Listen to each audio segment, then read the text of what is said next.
দুইটা জিনিস কেউ যদি দোয়াতে না চায়, তিনটা পুরস্কার আল্লাহ তাআলা তাকে দিবেন। সুবহানাল্লাহ। আপনি দোয়াতে দুইটা জিনিস চাইবেন না, তিনটা জিনিস আল্লাহ তাআলা আপনাকে বোনাস দিবেন, পুরস্কার দিবেন, এবং এটা আপনি পাবেনই ইনশাআল্লাহ। কিন্তু শর্ত আছে। হাদিসটা কি? আনা আবি সাঈদ আল খুদরি রাদিয়াল্লাহু তাআলা আনহু আন্না নবী সাল্লাল্লাহু আলাইহি ওয়াসাল্লাম قال ما من مسلم يدعو بدعوة ليس فيها إثم ولا قطيعة رحم إلا أعطاه الله بها إحدى ثلاث إما أن يعجل له دعوته وإما يدخرها له في الآخرة وإما أن يصرف عنه من السوء مثلها قالوا إذن نكثر قال الله أكثر। দেখেন, যে কোনো মুসলিম এমন কোন দোয়া করে যাতে কোনো গুনাহের বিষয় নেই এবং আত্মীয়তার সম্পর্ক ছিন্ন করার বিষয় নেই, আল্লাহ তাআলা তার জন্য তিনটি পুরস্কার ব্যবস্থা করেছেন।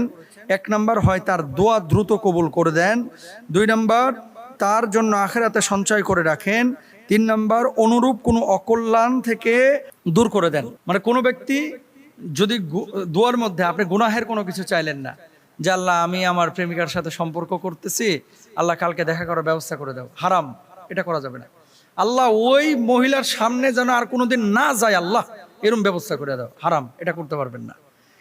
মানে পাপের কোনো জিনিস দোয়ার মধ্যে চাইবেন না। আত্মীয়তার সম্পর্ক ছিন্ন করার জন্য কোনো টেন্ডেন্সি, চেতনা, ইন্টেনশন, এটা আপনি দোয়ার মধ্যে চাইতে পারবেন না।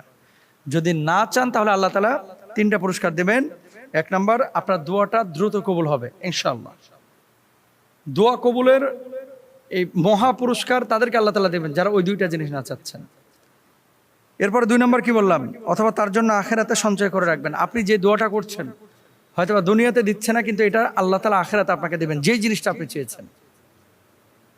তো আমরা দুনিয়ার ক্ষণস্থায়ী জিন্দেগিতে কত কিছু চাই। আল্লাহর কাছে আপনি বলেন যে আল্লাহ যা দিয়েছেন অনেক দিয়েছেন, আল্লাহ ও মাবুদ, আখিরাতের জন্য আপনি আমার কিছু নির্ধারণ করে রাখেন।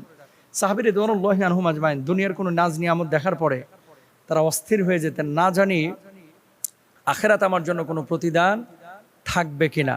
কিন্তু আমরা সব দুনিয়ায় চাই না, কিছু দোয়া আখিরাতের জন্য রেখে দেন। আল্লাহর কাছে বলেন